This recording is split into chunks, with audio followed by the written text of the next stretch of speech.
In May 2023, German news reported on the serious accident of the 25-year-old tourist Erik while he was on holiday in Thailand.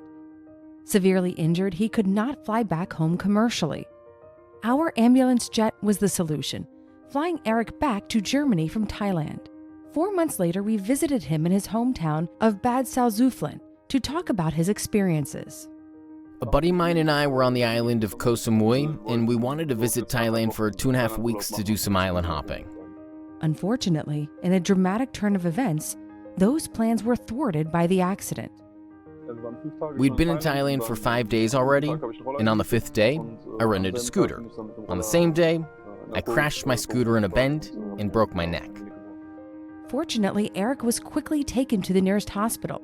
However, adequate treatment was not possible there. In the hospital where I was, they couldn't treat me at all.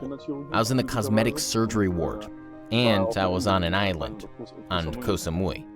The healthcare system in Thailand cannot be compared to the one in Germany, and Erik needed multiple surgeries urgently, so a quick solution was necessary.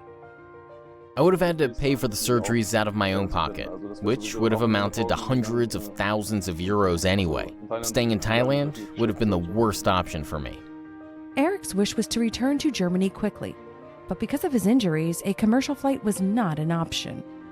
I'd broken my neck and my lumbar spine, so I was not fit to fly in a normal aircraft. As far as I understood, regular airlines only accept you as a passenger if they can rule out that you will cause the plane to do an emergency landing or even a cancellation. Hence, a commercial flight was not an option for me. Only an ambulance flight was a realistic possibility for Erik. In Germany, Erik's father searched for the best option for the medical repatriation. While doing his research, he found your company, and you appeared to be the most trustworthy one. He got the feeling that you've done this kind of thing before, and that you're professionals. Plus, you'd also do the transport from the hospital in Thailand to the airport, and also drive me to the German hospital in Bethel after landing. This was the best option for us. His father contacted us and asked us to organize Erik's repatriation. Unfortunately, Erik did not have travel insurance, and the costs of the repatriation were too high for his family. That is why a friend of Erik's started a fundraiser on the website GoFundMe, which raised the necessary amount of money within days. Within 2.5 days, they raised the entire amount of 150,000 euros. This left me absolutely speechless. There were no more obstacles standing in the way of Erik's repatriation. He was looking forward to getting home. When I knew that they would be there on Tuesday to pick me up, I was really excited. And when the nurses pushed me out of the hospital, I hadn't seen any Germans yet, but I was waiting for that to happen. Then I heard someone use a German proverb, and I knew I'm in good hands now, and I'm definitely going home. Despite his excitement, Erik was also a little nervous at first.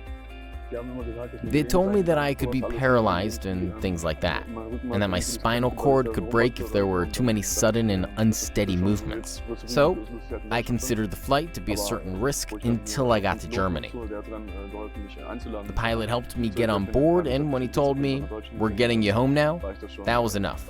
All the nervousness was gone. The ambulance flight turned out to be a really positive experience for Erik.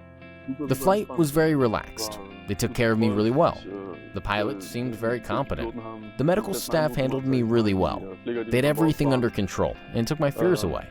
So, the flight was really calm for me. No excitement at all. When Erik arrived at the German airport, an ambulance was already waiting to take him to Bethel Hospital in Bielefeld. There, he quickly got the help he needed. 2 days after my arrival in Germany, they screwed together 2 vertebrae in my neck and relieved the broken vertebra from any weight. They removed the neck brace on the same day. I wasn't able to get up yet because I still had a broken vertebra in my lumbar spine. 1 week later, they screwed together 3 vertebrae in my lumbar spine. Since then, Erik has recovered very well from his accident. I'm in tip-top shape now.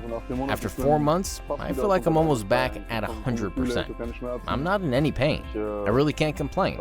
If you consider the accident I had and the consequences I'm experiencing now, I'd say they're very mild, and it all went really well for me. We are glad that we were able to help Erik and that he had a rapid and efficient recovery. We wish him and his family all the best.